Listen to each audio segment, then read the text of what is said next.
नमस्ते दोस्तों, स्वागत है आपका हमारे इस चैनल पे। तो इस वीडियो में हम क्लास 9 के एक्सरसाइज 6.2 का क्वेश्चन नंबर 6 को सॉल्व करेंगे। तो इस क्वेश्चन में क्या बोल रहा है कि पी क्यू रेखा आर एस रेखा से समांतर है। ठीक, ए की ओर से एक किरण जा रही है जो कि बी में टकरा करके सी की ओर चली गई और सी में टकरा करके डी की ओर जा रही है। ठीक है, ए बी और सी डी दोनों समांतर है, ये हमें सिद्ध करना है। ये सवाल बहुत बड़ा दिखने में है लेकिन ये बहुत ही आसान सवाल है। ठीक है, तो यहाँ बोला जा रहा है कि ए और जो बी रेखा है ये समांतर है सी डी से, ये हमें प्रूफ करना है। ठीक है, तो चलिए इस सवाल को हम लोग बनाते हैं। जो चीज़ें हमें दिया गया है उन सभी चीज़ों को हम यहाँ पे लिख लेते हैं। ठीक है, तो क्या क्या दिया गया है, तो पी क्यू बराबर है आर एस से। ठीक, पी क्यू बराबर है आर एस से, ये हमें दिया गया है, ये हम यहाँ पे लिख लेते हैं। और क्या, तो हम लोगों को ज्ञात करना है, जो चीज़ हमें ज्ञात करना है उसे भी हम यहाँ पे लिख देंगे। तो ए बी बराबर है सी डी, ये हमें सिद्ध करना है। ठीक है, तो इसको भी हम लोग यहाँ पे लिख दिए। ठीक, अब इस सवाल को बनाने के लिए हम लोग यहाँ पे अपने से एक रचना करेंगे। ठीक है, तो क्या, तो यहाँ पे जो बी है, ठीक, इस बी में एक लंब खींचेंगे m तक, और ये जो c है इसमें एक लंब खींचेंगे n तक। ठीक है, b को m तक ले गए और c को n तक ले गए, ये दो रेखा आपने से हम लोग खींचे हैं। ठीक, तो ये b पे लंब है और ये c पे लंब है।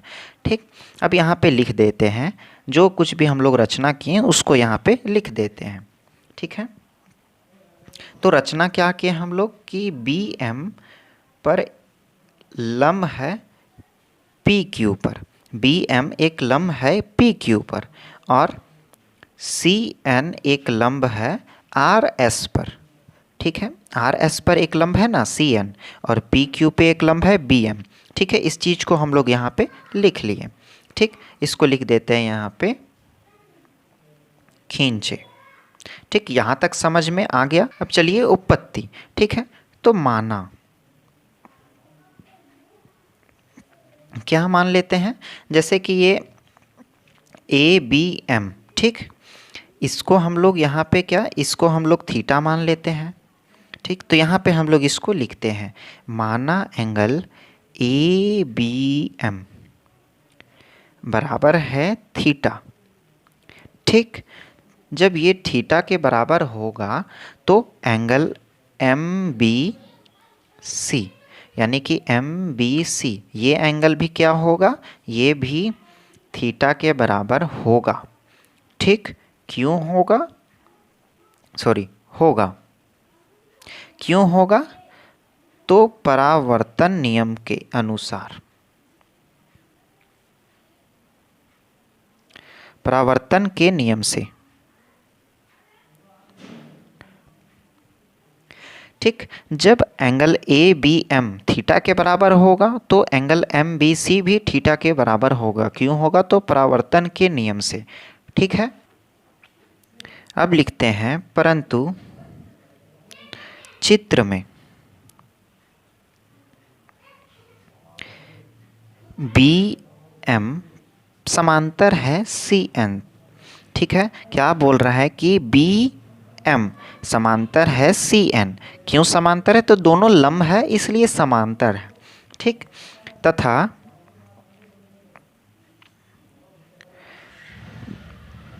बी सी तिर्यक रेखा है।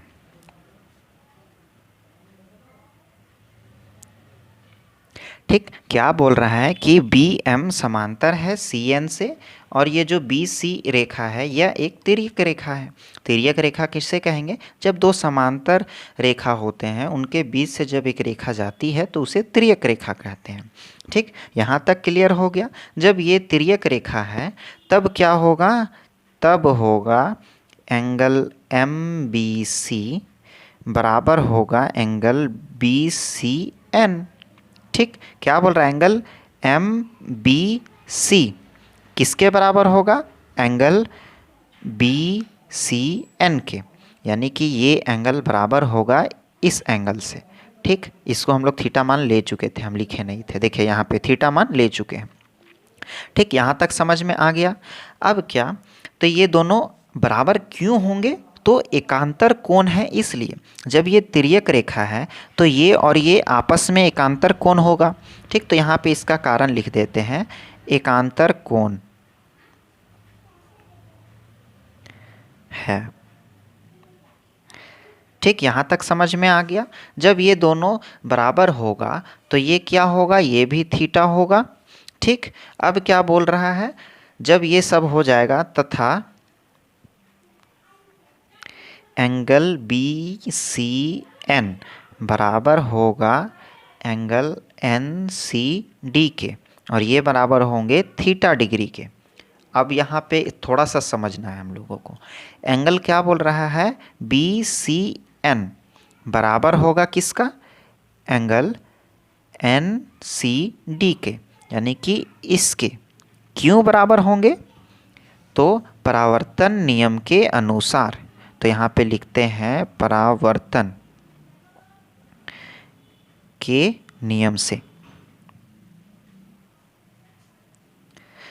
ठीक है, यहाँ तक हो गया। अब क्या हुआ, तो ये भी थीटा हो गया। ठीक, अब ये एक थीटा मिला देंगे तो क्या हो जाएगा, 2 थीटा हो जाएगा, और यहाँ भी क्या हो गया, 2 थीटा हो गया। ठीक है, यहाँ तक समझ में आ गया।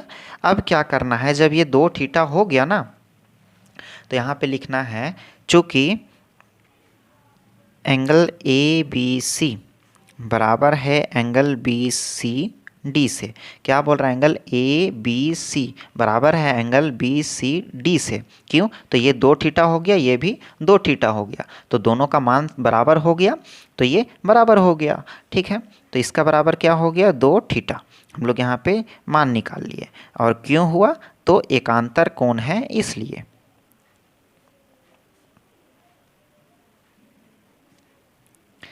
ठीक है, जब ये आपस में बराबर हो गए हैं तब क्या हुआ, तब ए बी समांतर हुआ सी डी से, ये सिद्ध हो गया।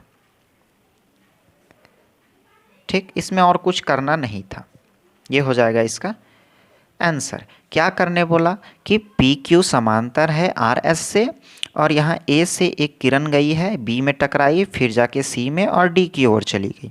बोल रहा है ए बी बराबर है सी डी से। ठीक, तो सबसे पहले हम लोग क्या किए, इसका मान निकाल लिए थीटा, और फिर इसका मान निकालिए थीटा। क्यों, तो ये दोनों एकांतर कोण है इसलिए। ठीक, इसके बगल में ये भी थीटा हो गया। क्यों हुआ, तो परावर्तन के नियम के अनुसार हो गया। उसी तरीक़ा से ये थीटा के बराबर ये थीटा क्यों हुआ, तो परावर्तन के नियम के अनुसार हो गया। ठीक है, अब जब ये दोनों सब बराबर हैं, ये दोनों जब समांतर हैं, तो यहाँ से जब कोई रेखा गया तो ये यहाँ गया, उतना ही डिग्री में यहाँ गया। तो इससे यह प्रूफ होता है कि ए बी समांतर हुआ सी डी से। ठीक है, इस सवाल को ऊपर से नीचे हम एक बार कर देते हैं, आप लोग इसे नोट डाउन कर लीजिए। ठीक है, उम्मीद करते हैं आपको ये सवाल अच्छे तरीके से समझ में आ गया होगा। तो वीडियो में नए हैं तो वीडियो को लाइक और चैनल को सब्सक्राइब कर दें। तो मिलते हैं अगले वीडियो में, तब तक के लिए बाय बाय।